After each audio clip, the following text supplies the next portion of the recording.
Assalamualaikum warahmatullahi wabarakatuh. Kembali lagi di channel Radio Horor. Untuk kisah kali ini masih ada lanjutan dari kisah yang ditulis oleh Neneng Dewi NS.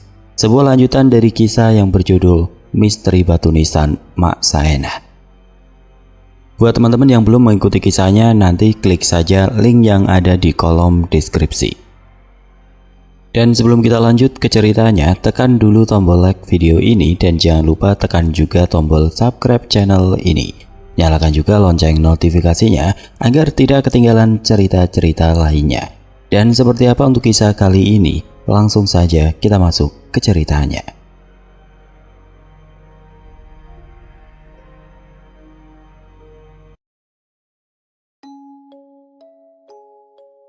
Ki Jalu yang merasa kasihan melihat Pak Dudung yang masih dipagut rasa takut, diam-diam menatap ke arah tiga sosok yang menjadi tumbal pesugihan batu nisan Pak Dudung.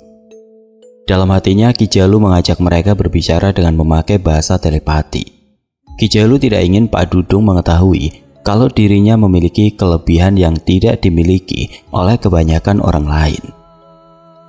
Ki Jalu pun segera keluar dari dalam mobil Pak Dudung, meninggalkan Pak Dudung yang saat itu masih menyembunyikan wajahnya di bawah setir mobil. Diam-diam Ki Jalu mengeluarkan tasbih yang dia simpan di dalam saku pakaian muslim miliknya.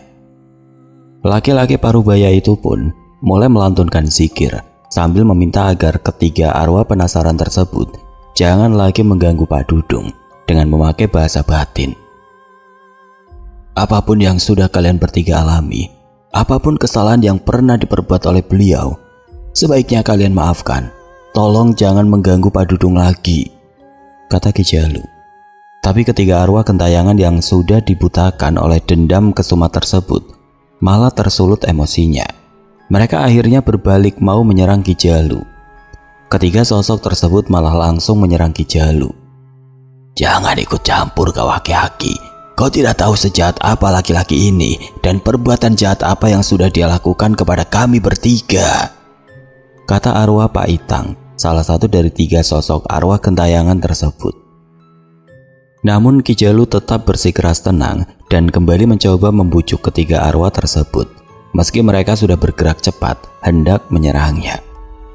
Niat saya baik, saya tidak ingin kalian akan terus jadi arwah penasaran karena terus-terusan menyimpan rasa dendam yang tidak berkesudahan, ujar Ki Jalu seraya mencoba berkelit dari cekikan tangan arwah Pak Itang.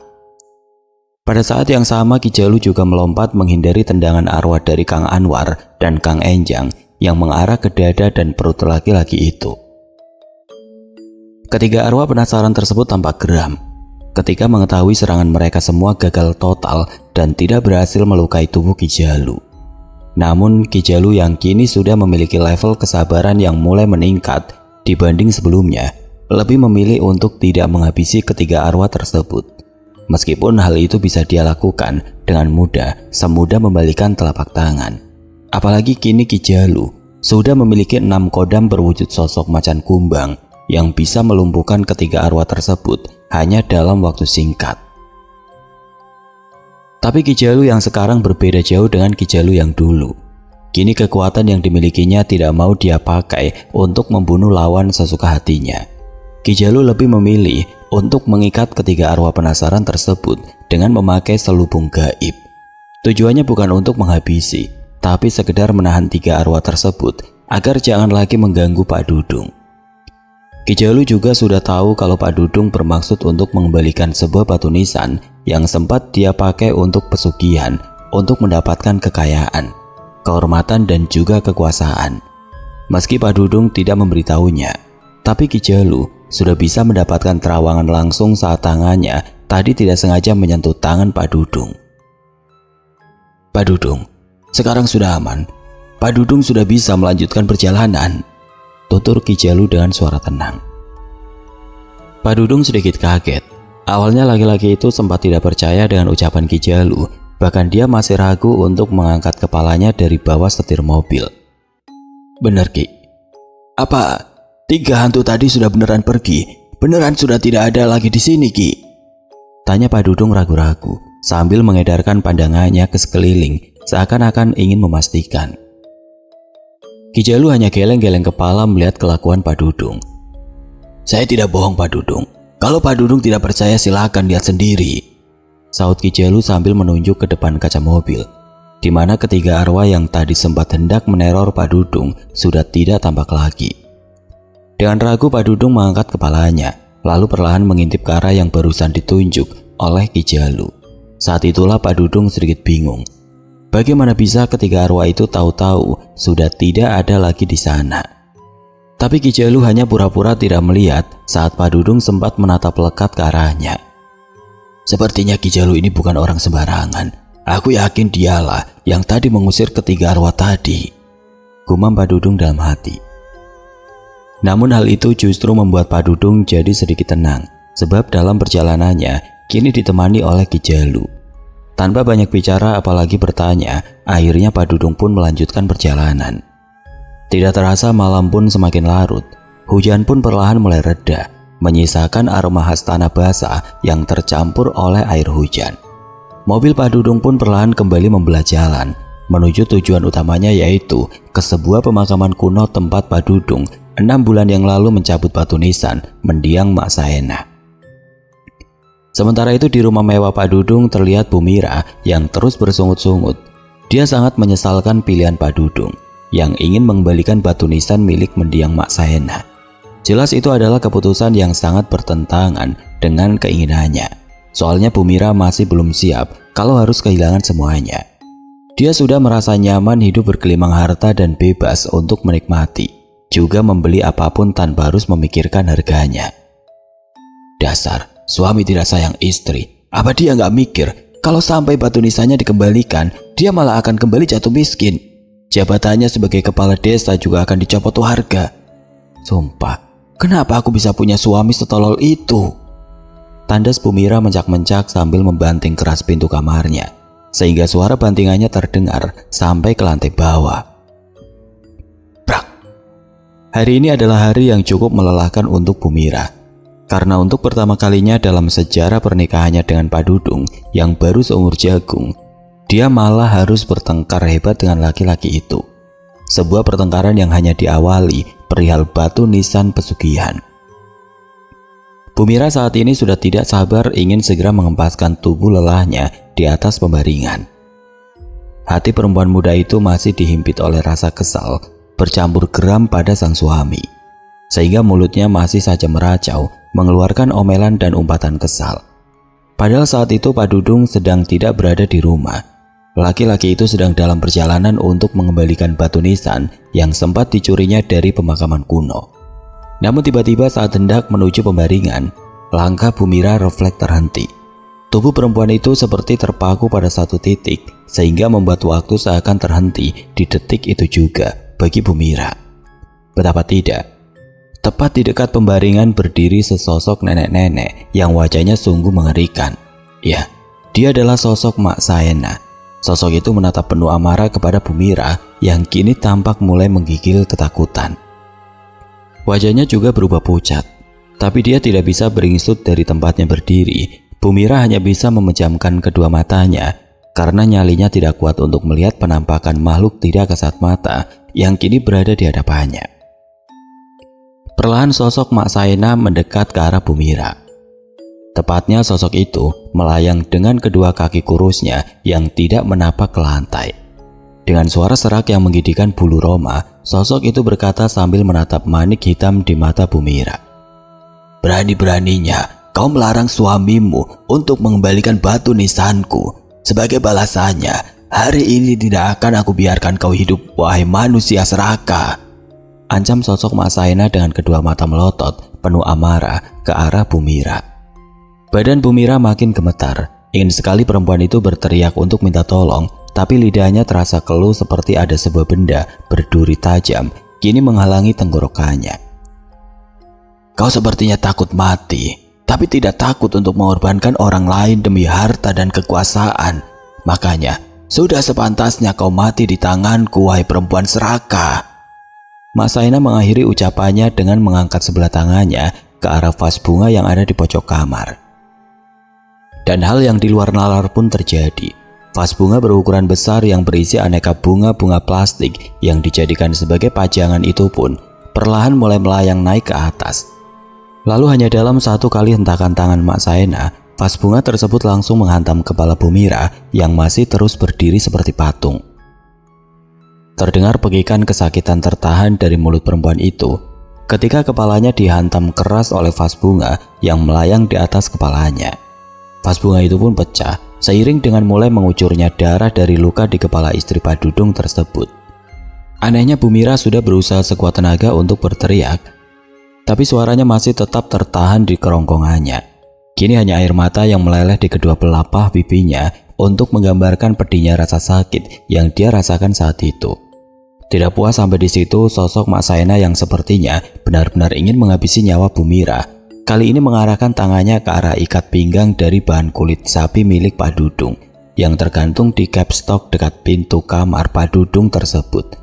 Ikat pinggang itu pun tiba-tiba saja melayang mendekat ke arah tubuh Bu Mira. Lecut tubuh perempuan serakah ini sampai dia mati mengenaskan, biar dia rasakan akibat keserakahannya.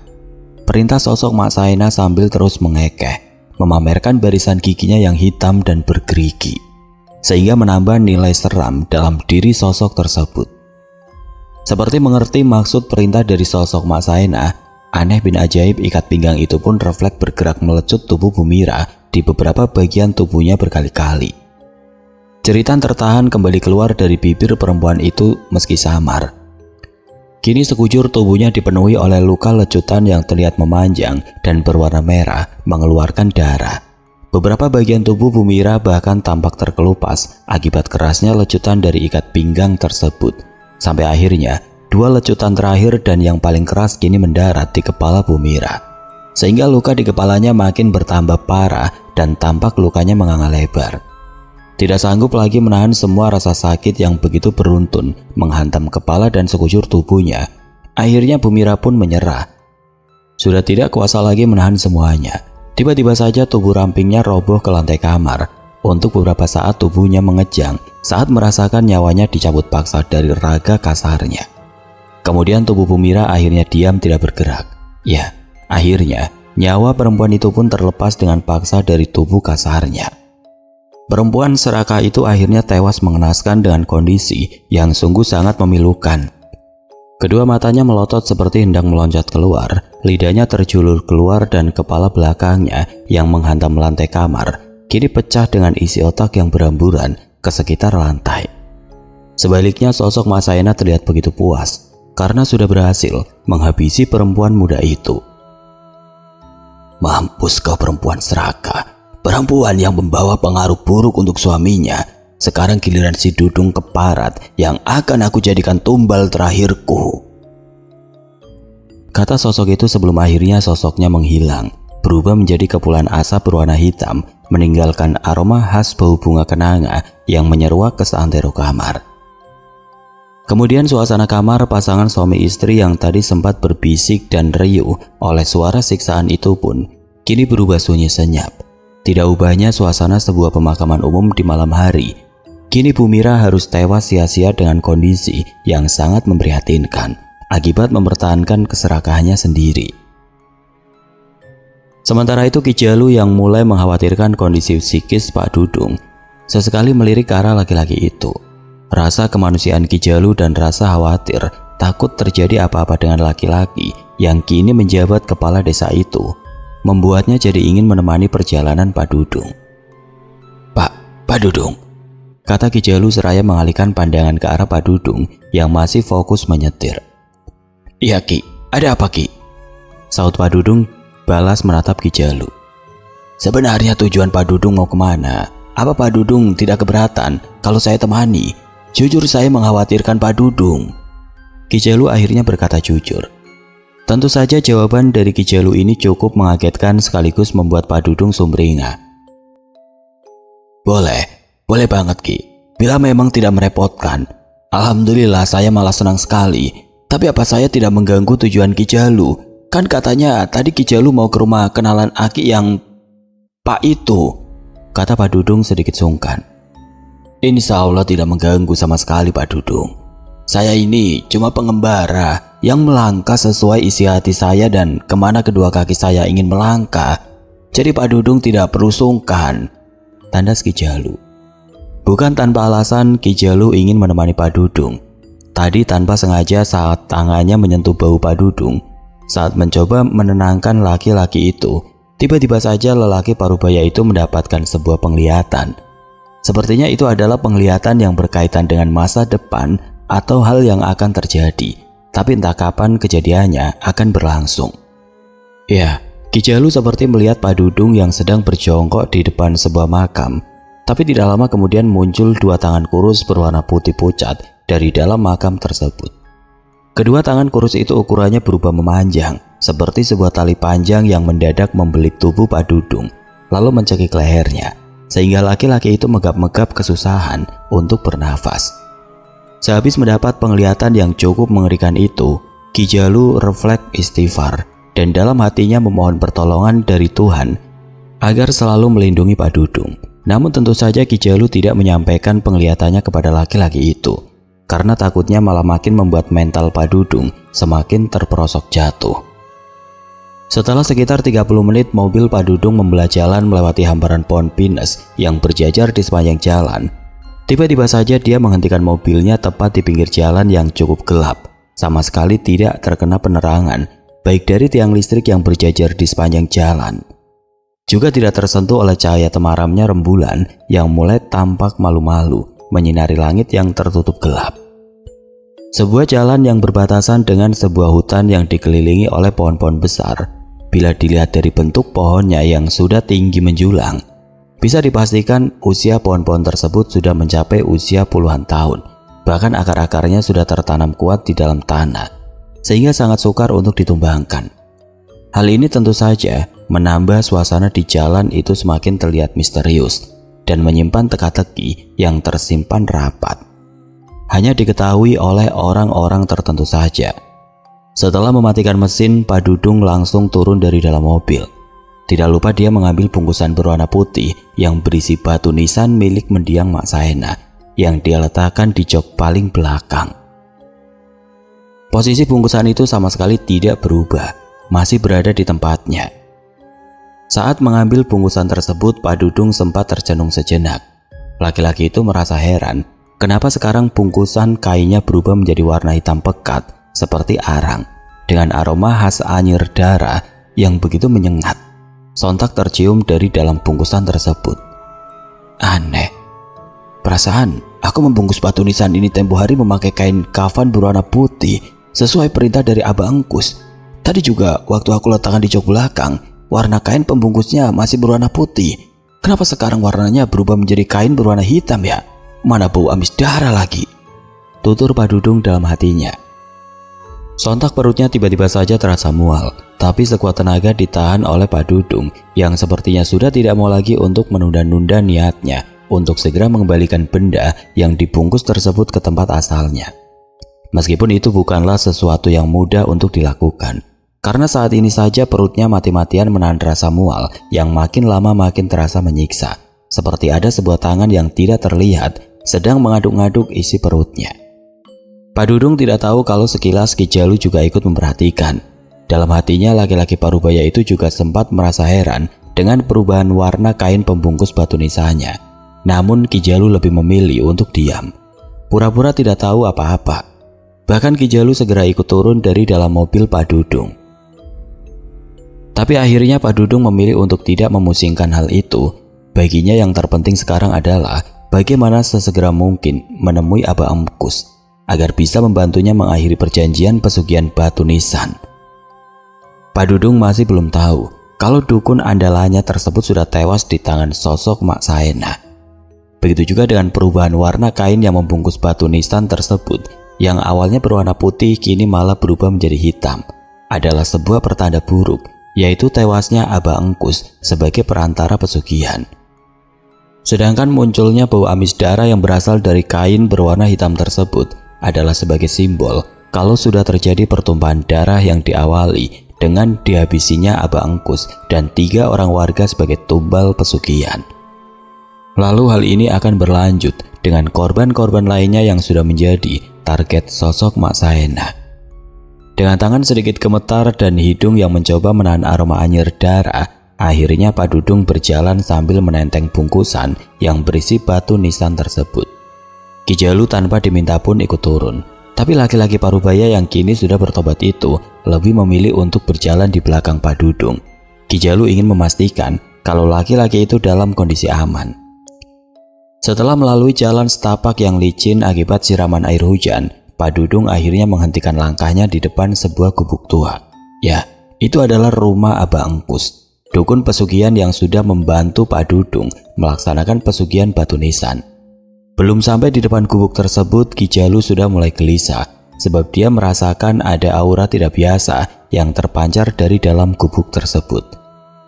Kenapa aku mencium aura kematian yang begitu kental dari dalam gubuk ini ya? Sebuah jejak kematian tragis yang tidak biasa dan bukan dilakukan oleh seorang manusia, kata Ki Jalu dalam hati. Raut wajahnya yang sudah mulai dipenuhi oleh kerutan tampak menggambarkan rasa gelisah yang sudah mulai tidak bisa dia sembunyikan. Diam-diam Ki Jalu merogoh tasbih dari dalam saku pakaian muslimnya. Lalu perlahan untaian zikir dia lantunkan dalam hati, sedangkan tubuh laki-laki itu tampak waspada. Terlihat dari ekor matanya yang memindai ke sekeliling, instingnya yang sudah banyak terlatih memberi sinyal kalau akan ada serangan tidak terduga dari sesuatu yang tidak tampak oleh mata telanjang. Ki Jalu juga semakin memasang wajah penuh kewaspadaan, karena saat ini dia ingin ikut melindungi Pak Dudung. Tampak wajah Pak Dudung begitu tegang. Saat memanggil-manggil nama Abah Engkus, malah tidak mendengar sautan sama sekali. Padahal biasanya hanya dalam 2 kali ketukan di pintu dan 1 kali panggilan, wajah sang dukun biasanya akan langsung menyembul dari balik pintu, lalu langsung mempersilahkannya untuk masuk. Wajahnya tampak keheranan melihat pintu gubuk milik sang dukun terlihat terbuka. Dengan ragu Pak Dudung perlahan melangkah. Tepat ketika tubuh jangkungnya sudah masuk separuh ke dalam rumah, tidak lama kemudian terdengar teriakan histeris dari bibir laki-laki itu, sehingga mengagetkan Ki Jalu yang masih menunggu di luar gubuk. "Abah, siapa yang sudah tega melakukan ini pada Abah?" Suara teriakan histeris Pak Dudung bercampur suara tangisnya memecah keheningan malam, seperti suara lolongan anjing yang kesakitan. Tubuh Pak Dudung sontak terasa lemah, lunglai tidak bertenaga. Tungkai kakinya juga bagai tidak bertulang.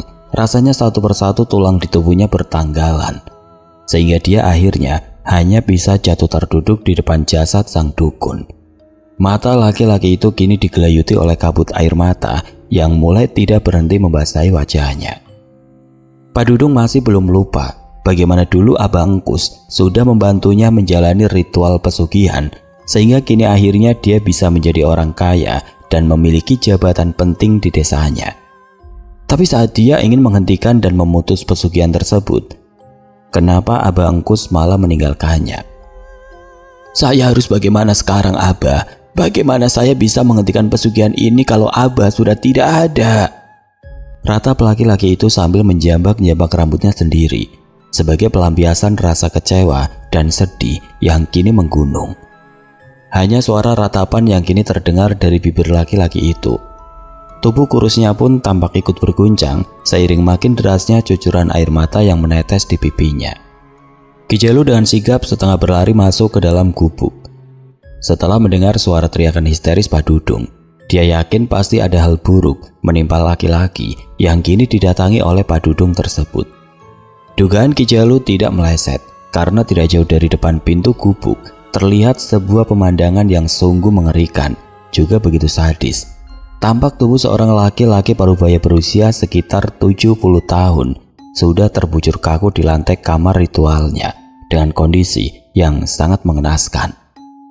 Leher mendiang Abah Engkus itu hampir patah bersimbah darah dan kedua kakinya juga patah.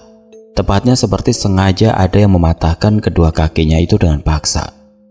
Sisa-sisa ceceran darah yang sebagian sudah mengering terlihat muncrat ke lantai gubuk yang masih beralaskan papan tersebut. Astagfirullahaladzim, sungguh kejam sekali cara laki-laki ini dihabisi. Aku bisa merasakan sisa-sisa aura dendam yang tersimpan lama di sini, gumam Ki Jalu dengan rasa penuh keprihatinan. Ki Jalu berjalan makin mendekat ke arah jasad mendiang Abah Engkus. Laki-laki itu berjongkok sambil menengadahkan kedua tangannya Lalu mulutnya perlahan membacakan doa yang ditunjukkan untuk mendiang Aba Engkus. Setelah itu dia mengusapkan kedua tangannya itu ke wajahnya ketika kata-kata amin keluar dari bibirnya. Semoga Allah Subhanahu wa Ta'ala mengampuni semua dosa dan kesalahanmu, ucap Ki Jalu disusul dengan kedua tangannya yang bergerak untuk mengusap wajah mendiang Aba Engkus. Kini kedua bola mata jasad itu yang tadinya membeliak seperti hendak keluar, perlahan tertutup. Dan mendiang Aba Engkus seperti meninggal dengan kondisi kedua mata yang terpejam. Kedua mata Ki Jalu kini beredar ke sekeliling.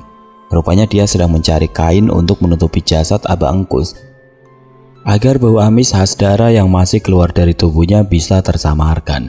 Ki Jalu merasa khawatir kalau bau amis tersebut akan mengundang kehadiran lalat hijau yang sudah pasti akan merasa diundang untuk datang ketika mencium bau busuknya. Lalu kedua matanya menangkap ada sebuah sarung yang menggantung tidak jauh dari sana. Ki Jalu mengambilnya kemudian menutupi jasad sang dukun dengan sarung tersebut. Tidak lama kemudian dia pun meninggalkan tempat itu, meninggalkan jasad mendiang Aba Engkus yang masih terbujur kaku. Suasana pun makin terasa hening, makin terasa mencekam. Ki Jalu lalu keluar mencari Pak Dudung. Dia ingin menanyakan siapa laki-laki yang tadi ditemukan tewas oleh mereka berdua pada Pak Dudung. Tapi laki-laki itu sudah tidak ada di sana, membuat Ki Jalu sempat merasa kebingungan untuk mencarinya. Apalagi tadi Pak Dudung juga tidak berkata apa-apa saat bergegas meninggalkan tempat itu. Kemana Pak Dudung ya? Apa dia tidak tahu kalau dirinya saat ini sedang berada dalam bahaya besar? Kata Ki Jalu dengan wajah yang menunjukkan rasa gelisah. Ya, Ki Jalu masih belum lupa dengan penglihatannya belum lama ini tentang Pak Dudung yang hendak dicelakai oleh sosok tidak kasat mata. Pekatnya suasana malam membuat laki-laki parubaya itu sedikit kesulitan untuk menemukan jejak Pak Dudung. Ditambah lagi dengan lebatnya pepohonan yang berjejer di sepanjang kiri dan kanan jalan itu, membuat Ki Jalu sempat kesulitan untuk mencari Pak Dudung. Apalagi dengan usianya yang sekarang penglihatan Ki Jalu mulai tidak setajam dulu lagi. Ki Jalu tidak tahu kalau Pak Dudung langsung jatuh mentalnya saat menemukan sang dukun yang hendak dia mintai pertolongan, malah sudah tewas dengan kondisi mengenaskan. Sementara Pak Dudung sudah menaruh harapan besar kalau mendiang Aba Engkuslah satu-satunya penolong untuknya agar dia bisa lepas dari jeratan pesugihan batu nisan. Kini Pak Dudung merasa kalau dia sudah tidak lagi memiliki harapan untuk bisa hidup tenang, tanpa harus dibayang-bayangi oleh teror akibat pesugihan yang dilakukannya. Apa yang harus aku lakukan sekarang? Apa sebaiknya aku langsung mengembalikan batu nisan ini ke pemakaman tua tempat asalnya? Tapi bagaimana kalau pemilik batu nisan ini malah menerorku? Pikir Pak Dudung sambil menatap bungkusan kain berisi batu nisan yang kini masih dipegang oleh tangan kirinya. Tidak lama kemudian tatapan matanya menatap lurus ke depan, di mana 200 meter dari tempat itu adalah sebuah pemakaman tua yang dikenal wingit dan jarang ada orang yang berani memasuki tempat tersebut di waktu malam hari. Tapi Pak Dudung tidak punya pilihan lain. Soalnya pemakaman wingit itu adalah tempat di mana dia 6 bulan yang lalu mencuri batu nisan milik mendiang Mak Saena. Dan kini mau tidak mau dia harus mengembalikan batu nisan tersebut ke tempatnya semula, meski tanpa bantuan dari mendiang Aba Engkus. Saking kalutnya Pak Dudung sampai lupa kalau dia tadi datang tidak sendirian, melainkan bersama Ki Jalu. Pak Dudung tidak tahu kalau hal itu adalah sebuah kesalahan yang sangat fatal. Datang kembali ke pemakaman tua yang dikenal wingit untuk mengembalikan batu nisan yang sudah terlanjur dia curi, sama saja dengan mengantarkan nyawa. Pak Dudung tidak tahu kalau sosok Mak Saena sudah menunggunya di tempat itu dengan maksud untuk menghabisinya. Hal yang sudah lebih dulu dilakukan oleh sosok itu kepada Bu Mira, istri Pak Dudung.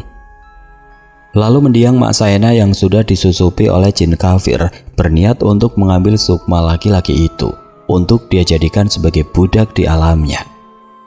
Mendiang Mak Saena yang merupakan seorang mantan dukun santet 30 tahun yang lalu justru tidak ingin bila batu nisannya dikembalikan ke tempatnya semula.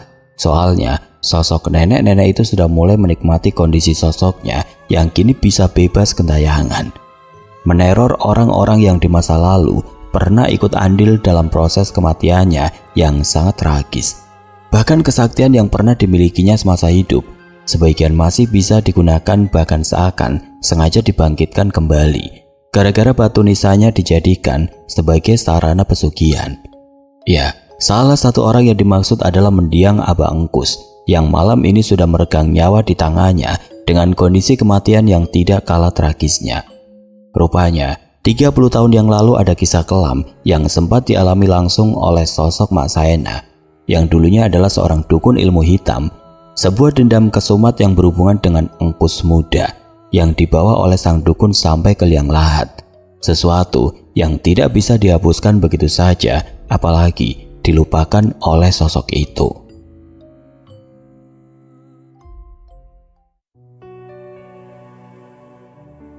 Oke teman-teman, sekian untuk kisah kali ini. Bagaimana menurut kalian tentang kisah ini? Tulis komentar kalian di kolom komentar. Dan buat teman-teman yang baru bergabung, jangan lupa untuk like, komen, share, serta subscribe channel ini. Dan jangan lupa nyalakan juga lonceng notifikasinya agar tidak ketinggalan cerita-cerita lainnya. Dan akhir kata, wassalamualaikum warahmatullahi wabarakatuh.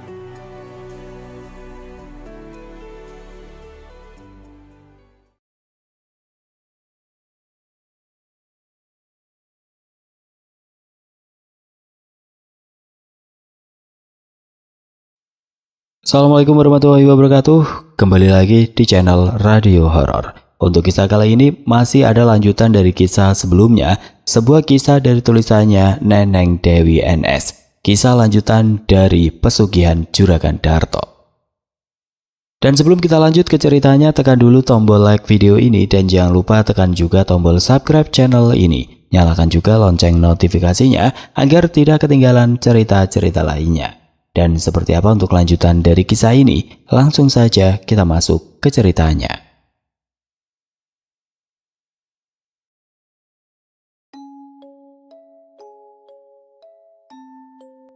Apa? Jadi dua orang ini yang sudah membuat Bapak jadi babak belur? Jawab Pak, kejar Randy. Mendadak rasa sakit menjalari dirinya. Betapa tidak seorang ayah yang selama ini sangat dia sayangi dan hormati bisa-bisanya malah diperlakukan seperti seorang pesakitan oleh dua berandalan yang suka bertindak sewenang-wenang. Pak Sukri yang masih merasa takut pada Baron dan Bewok tidak menjawab. Laki-laki itu hanya menundukkan wajahnya dalam-dalam, kemudian tangan kanannya menarik tangan kiri Randy agar segera meninggalkan tempat itu demi keamanan mereka sekeluarga. Jawab Pak, apa mereka berdua yang sudah memukuli Bapak? Randy mengulangi pertanyaannya. Namun kali ini Randy berbicara memakai nada sedikit meninggi, juga dengan tatapan menusuk ke arah Bewok dan Baron yang masih berdiri berkacak pinggang di hadapannya dan Pak Sukri. Itu bukan hal yang penting lagi sekarang, Ren. Ayo nak, lebih baik kita pulang ya, bujuk Pak Sukri. Untuk pertama kalinya Randy menolak apa yang diperintahkan oleh sang ayah. Pak, saya tidak terima Bapak sampai dipukuli oleh mereka berdua. Asal Bapak tahu, hati saya ikut sakit Pak, kata Randy dengan suara bergetar, menahan rasa amarah yang susah payah dia tahan. Kini kemarahan pemuda itu tertuju pada Bewok dan Baron. Kalian berdua dengan bangga dan tidak ada rasa malunya mengaku sudah menghajar Bapak. Sekarang giliran kalianlah yang akan saya hajar, seru Randy. Tanpa ampun Randy langsung melompat menerjang ke arah Bewok dan Baron. Kaki kirinya menendang dada Baron, sedangkan kedua tangannya yang bebas langsung mengepret wajah Bewok. Semua itu dilakukan Randy dengan memakai jurus silat andalannya. Tapi kali ini dialiri oleh tenaga dalam agar hasilnya bisa lebih maksimal. Soalnya Randy bisa merasakan kalau kedua preman kaki tangan Lurah Darto tersebut masing-masing memiliki pegangan berupa kodam yang ada di dalam cincin batu akik panca warna Kasgarut yang tersemat di masing-masing jari mereka. Kurang ajar, berani kau menghajar kami, kubunuh kau, teriak Baron yang saat itu sempat terjajar 2 langkah akibat dadanya yang ditendang oleh kaki kiri Randy. Bewok yang tadi sempat kicap akibat pukulan Randy juga tidak mau kalah. Kini mereka berdua menyerang Randy secara bersamaan, tapi Randy sama sekali tidak takut. Hanya dalam sekali gebrakan pemuda itu sudah berhasil membuat tubuh kedua lawannya jadi terlempar ke halaman depan masjid. Susah payah mereka berdua mencoba bangkit. Tadinya hendak kembali menyerang Randy. Namun nyali mereka langsung ciut seperti kerupuk tersiram air saat Randy menghampiri mereka berdua hanya dalam 1 kali lompatan saja. Percuma, Kalian berdua pakai batu akik diisi kodam. Sekarang kodam di dalamnya sudah aku usir, biar kalian tidak lagi bisa lagi sewenang-wenang pada orang yang lemah, kata Randy dengan tatapan yang tajam dan menusuk ke arah Bewok dan Baron. Akhirnya Baron dan Bewok lebih memilih untuk kabur dari tempat itu. Mereka hendak melaporkan hal ini kepada Pak Darto. Sementara itu Randy minta sang ayah untuk tidak takut lagi. Dia janji akan selalu melindungi kedua orang tuanya. Randy juga bersikuku ingin kembali memakmurkan masjid yang sudah lama tidak dipakai untuk beribadah tersebut. Awalnya Pak Sukri tidak setuju karena mengkhawatirkan keselamatan Randy. Namun Randy mencoba meyakinkan kalau dia percaya Tuhan akan selalu melindunginya. Akhirnya Pak Sukri pun mengalah. Singkat cerita, upaya pembersihan masjid tersebut rupanya tidak bisa selesai hanya dalam waktu sehari saja. Setelah pulang dulu ke rumah untuk menunaikan sholat maghrib dan makan malam, Randy pun kembali ke masjid untuk meneruskan beres-beres. Awalnya Pak Sukri ingin kembali menemani sang anak, tapi ditolak halus oleh Randy. Randy berkila saat itu malam hari. Kasihan sang ibu sedang dalam kondisi hamil bila dibiarkan sendirian di rumah. Akhirnya Pak Sukri terpaksa mengizinkan, namun dia tetap minta Randy supaya berhati-hati. Randy hanya menjawab dengan anggukan. Sementara itu di rumahnya Lurah Darto sangat murka saat tahu ada warga yang berani membangkang perintahnya dari pengaduan Bewok dan Baron. Padahal selama bertahun-tahun hal itu belum pernah terjadi. Lurah Darto juga makin murka saat mendapat laporan kalau sosok Nyai Sekar, satu di antara jin perewangan andalannya yang bertugas mencari tumbal gadis perawan, sudah tewas di tangan pemuda bernama Randy. Lurah Darto pun memerintahkan sosok Nyai Cempaka, rekan sosok Nyai Sekar, untuk menghabisi Randy yang saat itu sedang sibuk membersihkan masjid. Bawa pemuda itu ke sini secepatnya, Nyai Cempaka. Biar sukmanya aku serahkan kepada Mak Roro dan Ki Juki. Setelah itu mayatnya akan kugantung di alun-alun desa agar jadi pelajaran untuk warga, supaya jangan ada yang berani menentang Lurah Darto. Pungkas Lurah Darto dengan wajah memerah, menyiratkan kemarahan yang terpendam di dalam dirinya. Baik Tuhan, sahut sosok kuntilanak berwajah menyeramkan dengan mulut sobek bernama Nyai Cempaka, yang tahu-tahu muncul di hadapan Lurah Darto dan kedua anak buahnya, yaitu Bewok dan Baron. Namun tidak lama kemudian sosok Nyai Cempaka langsung melesat terbang meninggalkan rumah mewah Lurah Darto menuju masjid desa yang jaraknya sekitar 500 meter dari sana. Malam makin merangkak naik, cahaya rembulan makin bersinar temaram menaungi kegelapan malam. Randy saat itu masih berada di masjid desa menyelesaikan pembersihan. Pemuda tampan itu ingin segera membereskannya di malam itu juga, agar masjidnya nanti sudah bisa kembali dipakai untuk sholat berjamaah oleh warga keesokan harinya. Randy baru saja selesai menunaikan sholat tahajud. Bahkan sajadah bergambar Ka'bah masih didudukinya, sebab pemuda itu masih khusyuk melantunkan zikir dan doa-doa, terutama yang ditunjukkan untuk kedua orang tuanya. Namun mendadak pemuda indigo lulusan pesantren itu merasakan perubahan hawa yang berubah drastis. Awalnya hawa di dalam masjid terasa begitu dingin, cenderung adem menenangkan. Kini mendadak berubah bercampur dengan sebuah hawa panas yang membuatnya gerah. Keringat dingin pun mulai bercucuran, membuat Randy merasa jadi kurang nyaman, sebab hal itu sedikit mengganggu zikir yang rencananya akan dia lantunkan semalaman. Pemuda beralis tebal itu pun akhirnya memutuskan untuk keluar dari dalam masjid, untuk berjalan menuju tempat berwudu yang letaknya tepat di depan halaman masjid. Seiring langkahnya yang perlahan berjalan keluar menuju teras masjid, hawa panas yang dirasakannya justru terasa semakin menggila.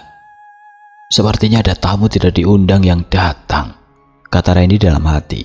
Pemuda itu masih mencoba bersikap setenang mungkin, seolah-olah tidak tahu apa-apa. Berpura-pura seakan-akan tidak menyadari kehadiran sosok tidak kasat mata yang menatapnya nanar dari balik pohon rambutan yang posisinya tepat berada di depan masjid desa tersebut. Padahal indera keenam Randy sebagai seorang indigo sudah bisa mendeteksi kehadiran sosok tersebut.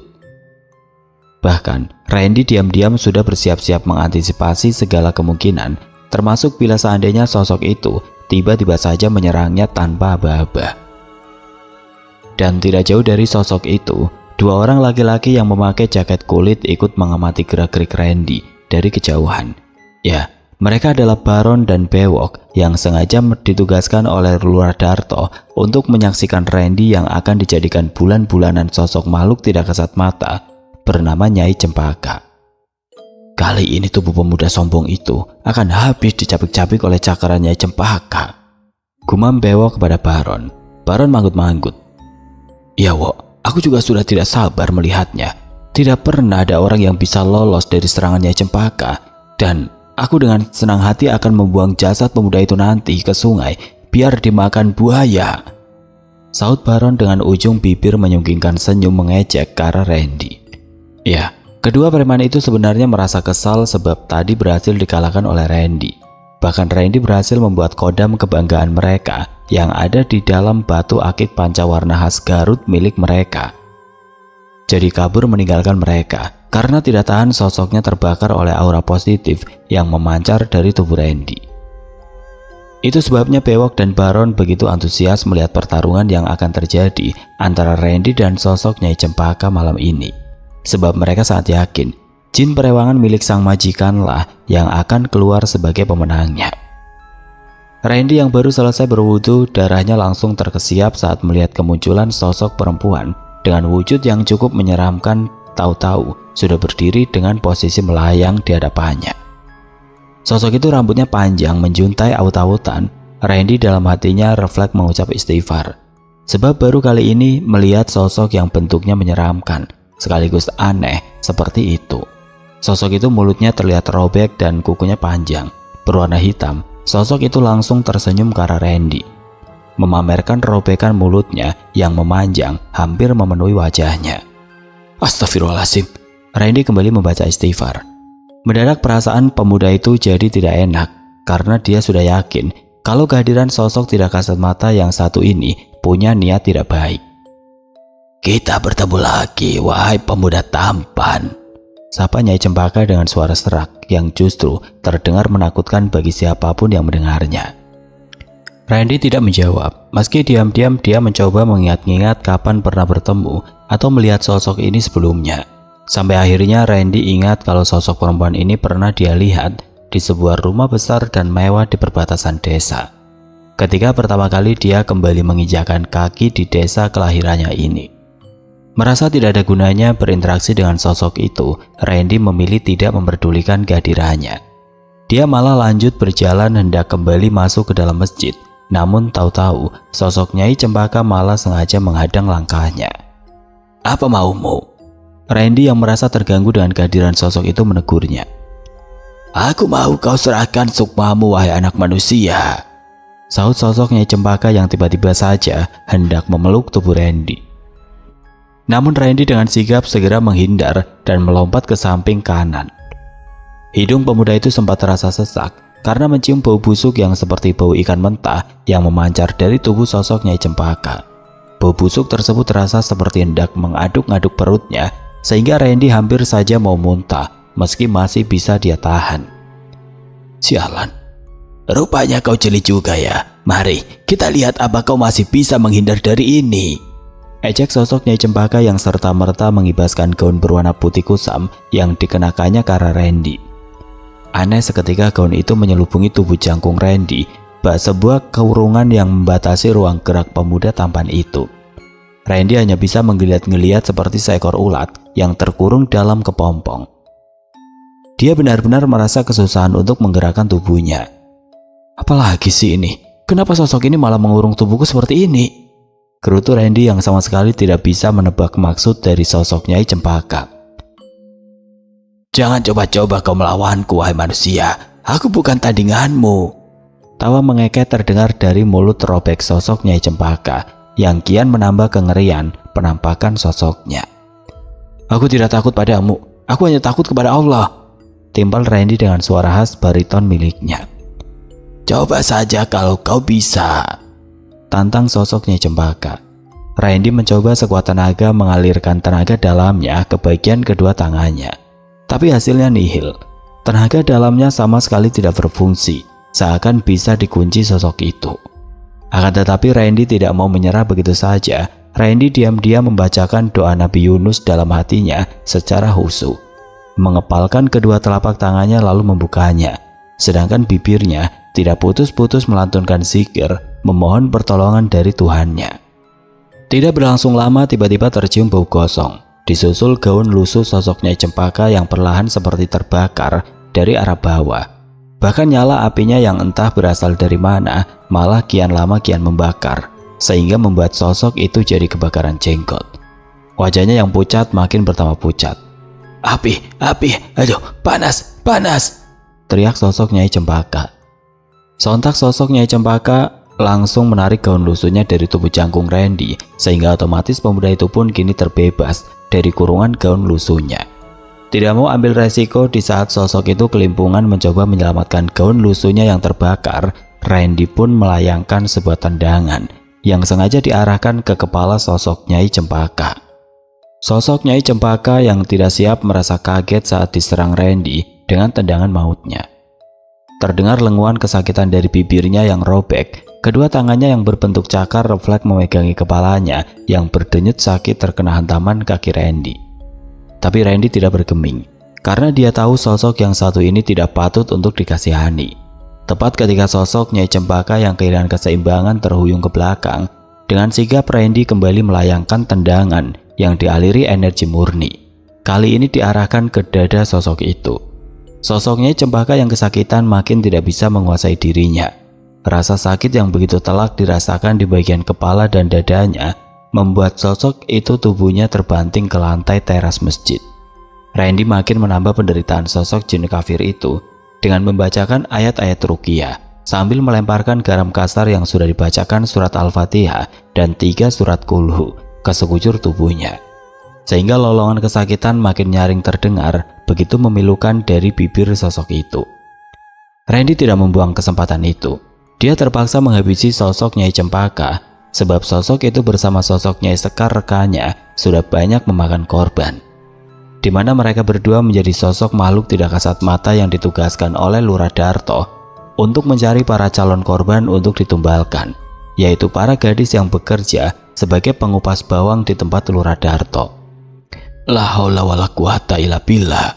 Kejahatanmu yang suka mengambil tumbal para gadis yang tidak berdosa terpaksa harus aku akhiri, ucap Randy yang diiringi dengan sebuah tinju yang mengarah ke wajah sosok Nyai Cempaka. Kembali terdengar suara lolongan kesakitan, tapi kali ini suaranya lebih lirih dan seperti mengantarkan rasa sakit yang tidak bisa digambarkan dengan kata-kata. Kini wajah sosok Nyai Cempaka sontak berubah menciut dan mengkerut seperti sebuah balon yang awalnya ditiup lalu dilepaskan penutupnya. Randy sendiri sedikit bergidik karena melihat perubahan drastis sosok yang ada di hadapannya. Kini berubah layu lalu mengering seperti mumi. Randy tersulut mundur. Keringat dingin bercucuran di wajahnya. Rupanya energi Randy cukup terkuras saat itu. Sebab musuh yang dihadapinya bukan kaleng-kaleng, melainkan sosok jin kafir yang memiliki kesaktian cukup tinggi. Apalagi Randy juga baru tahu, rupanya sosok Nyai Cempaka dan Nyai Sekar rutin diberi makan janin bayi yang masih berada dalam kandungan dan diberi minum darah ayam cemani. Makanya kekuatan hitam kedua sosok itu begitu terasa pekat dan menghancurkan. Tidak jauh dari sana terlihat Bewok dan Baron terperangah melihat kejadian yang mereka lihat dengan mata dan kepala sendiri. Sesuatu yang tidak pernah terlintas di pikiran mereka untuk terjadi. Bagaimana bisa seorang pemuda biasa bisa mengalahkan sosok Nyai Cempaka yang memiliki kesaktian cukup mumpuni? Tidak mau jadi sasaran Randy berikutnya, mereka lebih memilih untuk buru-buru kabur, meninggalkan tempat itu, dan melaporkan kematian sosok Nyai Cempaka kepada Lurah Darto. Perlahan malam semakin merangkak naik, suasana makin terasa sunyi senyap, hanya suara jangkrik dan binatang malam yang terdengar bersaut-sautan, memecah kesunyian malam yang mulai terasa mencekam. Tepat pukul 12 malam saat semua orang di kampung sudah banyak yang terlelap dalam peraduan, seorang laki-laki berperawakan tambun dan memakai jaket kulit terlihat sumringah. Ketika sudah sampai di tempat yang ditujunya, kali ini dia hanya datang sendirian tanpa ditemani oleh 2 preman kepercayaannya. Ya, dia adalah Lurah Darto yang sengaja ingin menemui Mak Roro dan Ki Juki. "Bagaimana? Apa kamu sudah membawa semua persyaratannya, Darto?" tanya seorang laki-laki separuh baya yang berpakaian serba hitam. Seorang laki-laki yang duduk di hadapannya hanya mengangguk sambil mengeluarkan sebuah bungkusan, lalu meletakkannya di depan dukun bernama Kijuki tersebut. Kijuki langsung membuka isi bungkusannya yang rupanya berupa kembang setaman, apel jin, kain kafan, dan beberapa buah jarum. "Bagus, malam ini juga akan Aki garap," kata Kijuki. Laki-laki berusia 60 tahun itu kemudian mulai mengambil beberapa potongan kain kafan yang dibawa oleh kliennya tersebut, lalu memakainya untuk membungkus beberapa buah paku besar berkarat yang sudah dia siapkan sebelumnya. Tidak lama kemudian mulut Kijuki mulai berkomat-kamit, membacakan mantra yang tidak dipahami oleh laki-laki yang menjadi kliennya. Seraya menusukkan jarum ke setiap paku besar yang sudah dibungkus oleh kain kafan tersebut.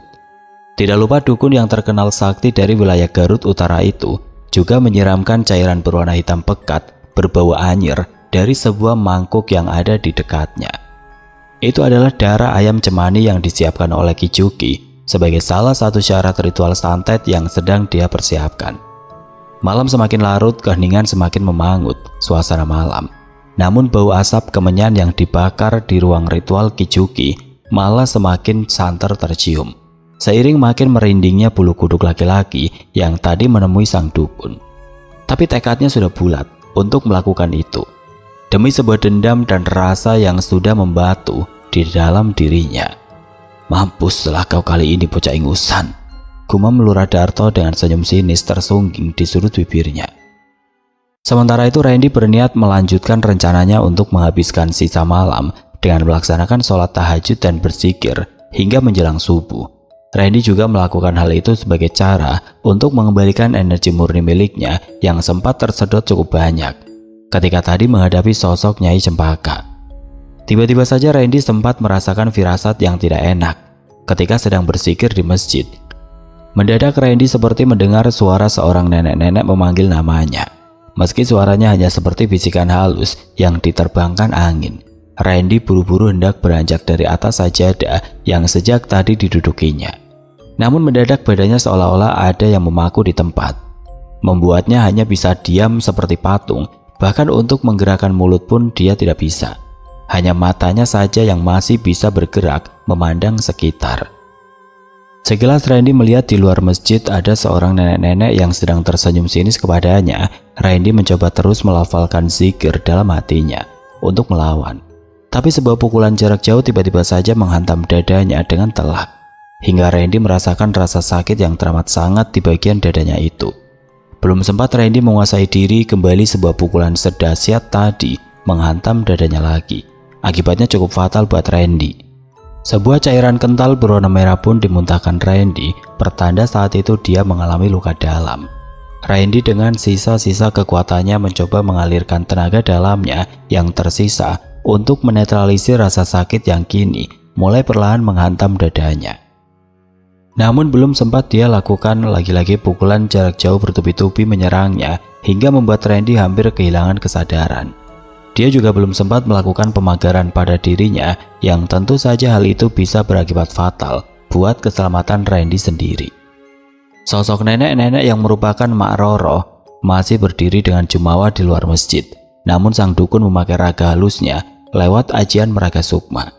Randy tadinya ingin juga melakukan hal yang sama, setidaknya agar ia bisa mengimbangi kekuatan Mak Roro. Tapi terlambat, tubuh kasarnya sudah terlanjur dipaku oleh Mak Roro dari jarak jauh. Dengan memakai sebuah ajian yang membuat orang yang terkena ajian ini hanya akan diam tidak bergerak seperti patung. "Akhirnya aku bisa juga melihat kau jadi seperti patung tolol, bocah ingusan. Makanya jangan kau coba-coba sok jagoan di sini." Tubuh halus Mak Roro tersenyum mengejek ke arah Randy, lalu tertawa terbahak-bahak. Barisan giginya yang berwarna hitam akibat sering mengunyah kapur siri terpampang nyata di depan Randy. Tidak mau membuang-buang waktu, Mak Roro pun langsung hendak menyerang Randy lagi dengan menarik paksa tubuh halus Randy dari luar masjid agar Randy keluar dari sana. Dia ingin melumpuhkan Randy dengan mencoba mengambil sukmanya, tapi Mak Roro memang tidak tahan berlama-lama berada di sekitar masjid, membuat sekujur tubuhnya kepanasan. Ya, mana ada orang yang sudah bersekutu dengan iblis tahan berada di dekat rumah ibadah manapun.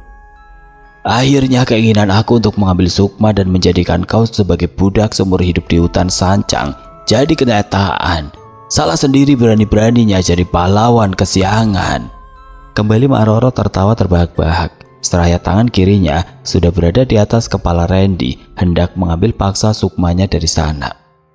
Namun di saat yang genting itu tiba-tiba Peki kesakitan malah keluar dari bibir peot nenek-nenek itu.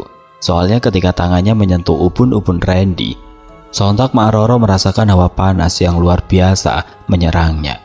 Bahkan kini kedua tangannya tersebut melepuh seperti habis terbakar. Mak Roro mendengus kesal, kemudian dia meludah ke tanah. "Cuy, kurang ajar, rupanya pemuda culun ini punya pegangan," kata Mak Roro dengan penuh emosi.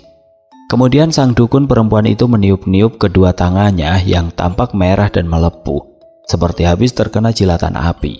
Sementara itu Randy dalam posisi tidak bisa menggerakkan tubuh, memejamkan kedua matanya tapi bibirnya lantang membaca zikir. Awalnya pelan tapi suaranya semakin keras dan nyaring.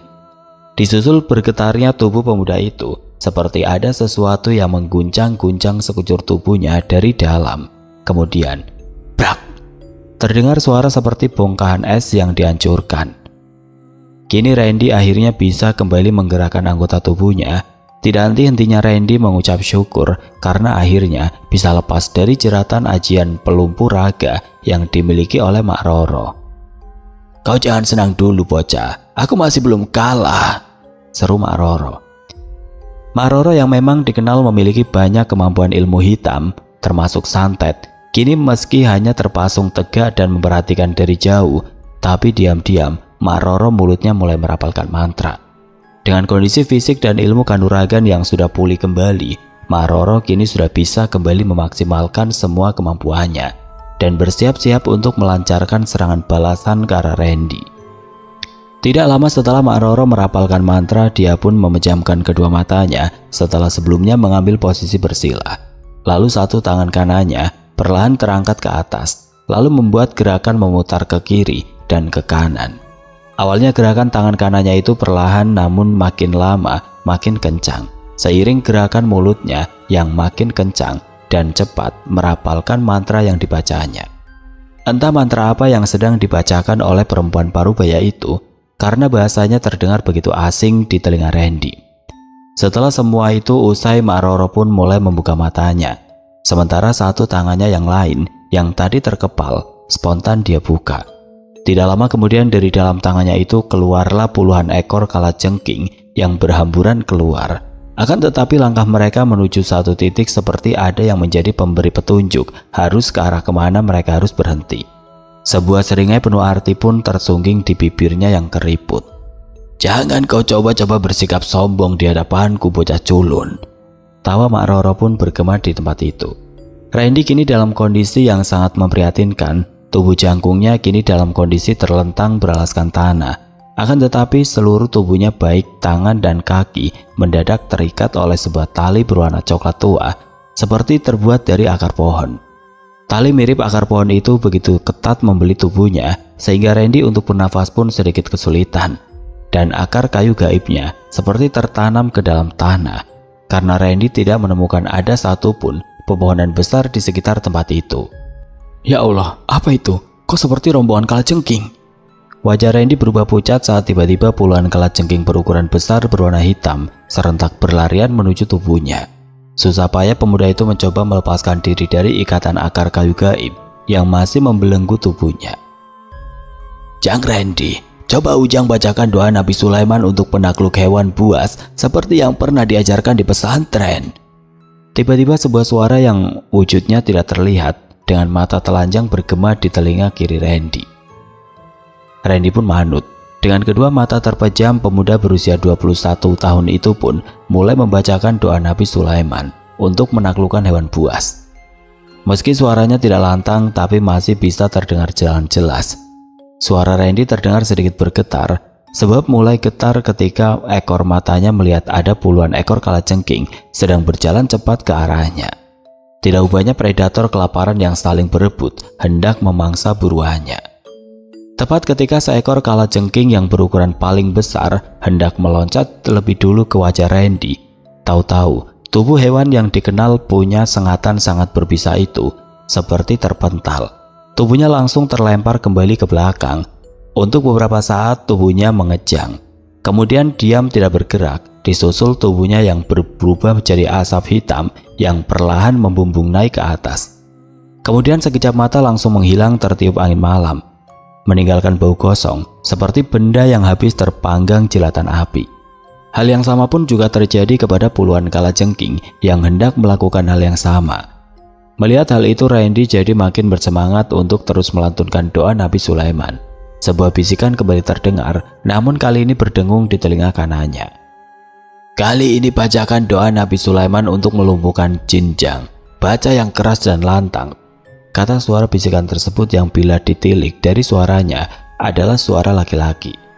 Lagi-lagi Randy manut, seperti yang diperintahkan oleh bisikan suara tadi, kali ini dengan suara yang jauh lebih lantang, sehingga membuat Mak Roro jadi ikut merasa tidak nyaman mendengarnya. Tubuh tuanya mendadak ikut bergetar. Rupanya di dalam tubuh dukun perempuan parubaya tersebut juga berisi berbagai kodam yang berasal dari beberapa jenis hewan.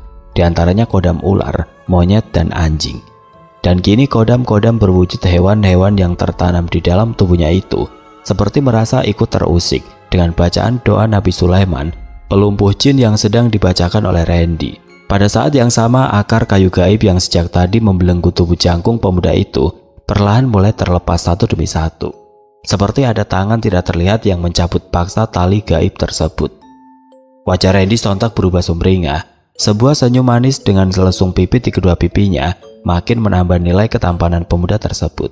Dia pun refleks mengucapkan hamdalah berkali-kali, bahkan langsung sujud syukur sebagai bentuk rasa terima kasih atas pertolongan yang sudah Tuhan berikan kepadanya. Sebaliknya, hal yang berbanding terbalik menimpa Mak Roro.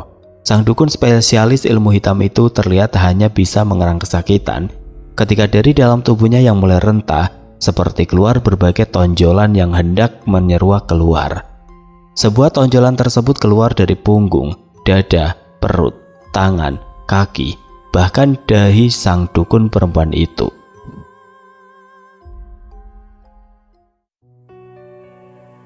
Oke teman-teman, sampai di sini dulu ceritanya. Nantikan kelanjutan kisah ini di video berikutnya. Agar tidak ketinggalan, klik tombol subscribe channel ini dan nyalakan lonceng notifikasinya.